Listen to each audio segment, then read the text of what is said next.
The core premise of the Pokemon games is that you collect the badges, become strong, and then take on the Elite Four and Champion, in that order.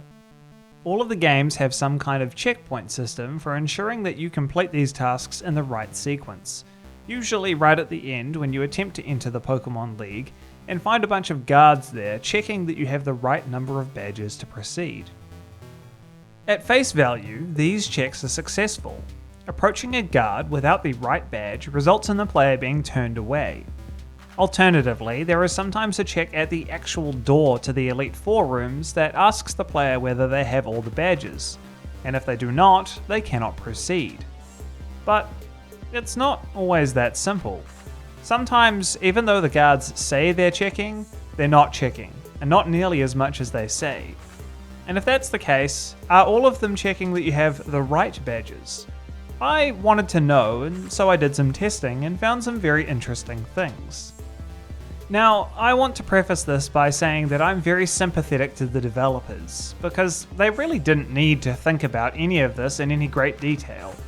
Why would they need to ensure that every single badge is present, if getting to the locations here requires the use of such badges? Why meticulously code in multiple times what HMs already achieve? From their view, quite reasonably I think, manually checking for each badge was probably unnecessary, and given that many Pokemon games have shipped on a tight schedule, not a good use of time. Obviously I can make it look pretty goofy in this video, but I don't begrudge them for not manually hard-coding individual badge checks into the games in all instances.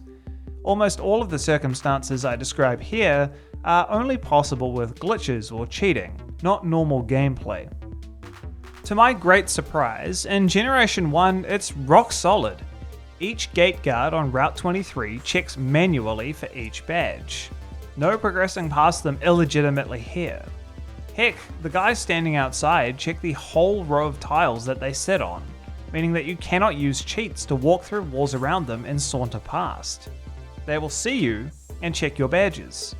I tried it with glitches like Brock through walls as well, and it would still not let me past, even in the disarrayed visual state that the glitch causes. If you do not have the badge, the guard will see you and turn you back. Some people at this point might be thinking, yeah, obviously, this is a stupid thing to test and make a video about. And on the face of it, that's quite a reasonable reaction. But then I think about literally every other thing that's broken in early Pokemon games and how little they polish some aspects of them, and I find it quite interesting that they were thorough enough to prevent people without badges from getting to the league early. This of course only applies if the player actually bothers to go through these gates to start with. In the glitched runs for these games, that doesn't happen. Through various means, you just go straight to the Hall of Fame, not bothering with walking in the front door.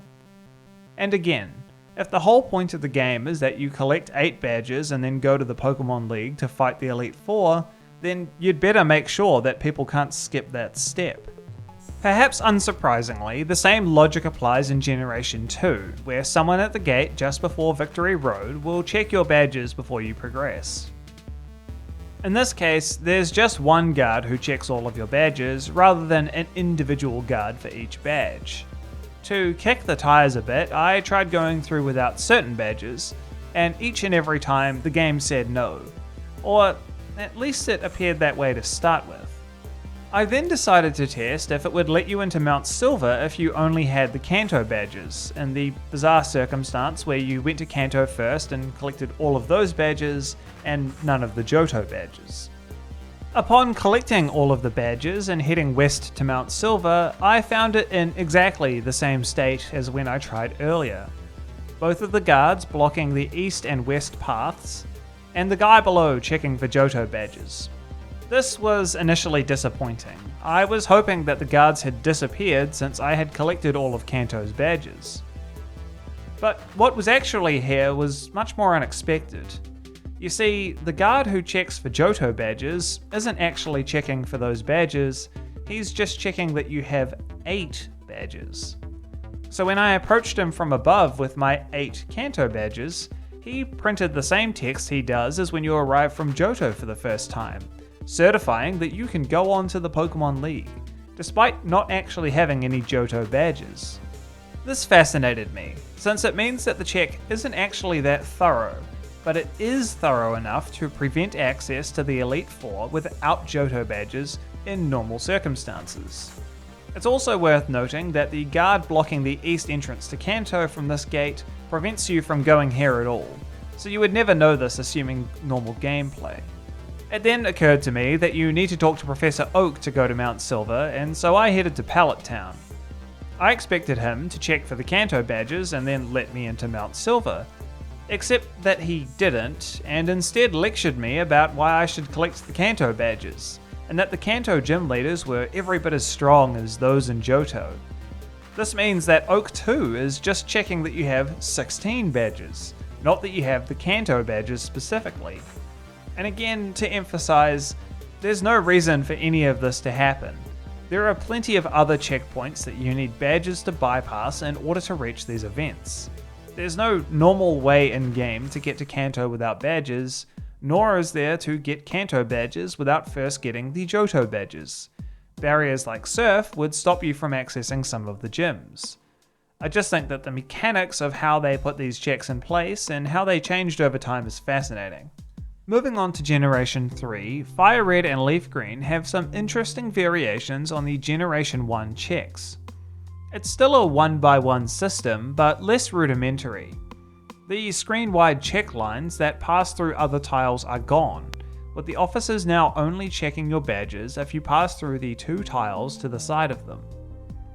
More interestingly, the badge checks are now interdependently staggered, meaning that if you use cheats to bypass one of the guards, the remaining guards won't check your badges at all, even when approached from the correct tiles. If you talk to them, they will say their lines as expected, but will not stop the player from passing through anyway.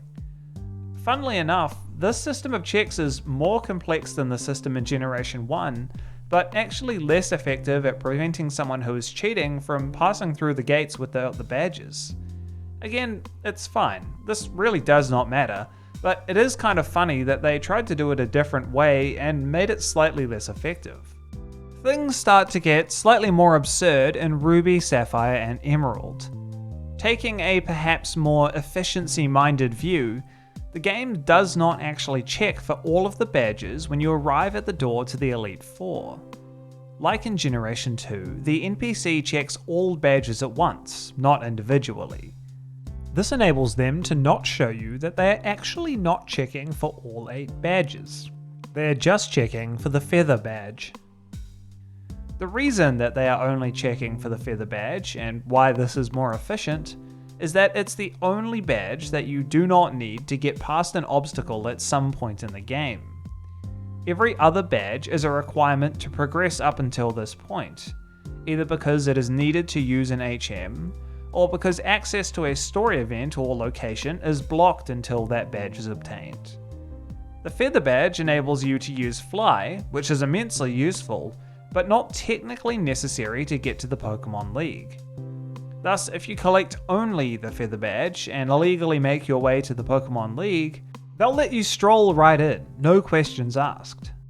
Generation 4 is actually slightly worse. In both Platinum and Heart Gold and Soul Silver, the game goes through the motions of checking the badges, including listing them off one by one, but does not actually check that the player has obtained any of them. Not even the Cobble badge, which allows the player to use Fly. I actually think it makes a lot of sense that the checks on badges declined gradually from Generation 1 to Generation 4. In Generation 1, it's very non-linear, and you can complete the game in a number of different orders while access to the League isn't actually blocked. You can travel to Route 23 at any time, and the only impediment to traveling further is either HM use or the badge checks. Generations 2, 3, and 4 all gradually increase the number of story checks that prevent progression, including badges, meaning that formally checking for the badges at the gate is almost pointless, since there's no legitimate way to get here without them. All of the glitched speedruns for these games bypass the gate entirely, usually resulting in instant completion by simply entering the Hall of Fame. In Generation 5, this all changed. the developers decided that the numerous glitched ways to complete the games without collecting any badges for well over 10 years meant that they had to take the badge checks seriously and glitches generally. They did such a good job fixing it that there's not even a glitch speedrun category for the Generation 5 games, just an any percent and a challenge mode for Blackhead 2 and White 2. It's not to say that there aren't any glitches in these games, but there's nothing game-breaking here to exploit for fun or speedrunning purposes. And more importantly, the badge checks work individually, like they did all the way back in Generation 1. For what it's worth, this attitude shift prevails in later games as well, meaning that the badge checks work there too. Except BDSP, because they basically lifted the code wholesale from earlier games and didn't fix much. Finally, it's worth noting that the badge checks have two purposes. They're a mechanic intended to stop people from sequence breaking by entering the Elite Four early, but also a ceremonial choice to give entering the Elite Four a more dramatic feeling, signalled by the musical fanfare and the language used by the NPCs during these checks. In both senses, they work just fine for what they are, even if they're functionally redundant in some of the cases I discussed here.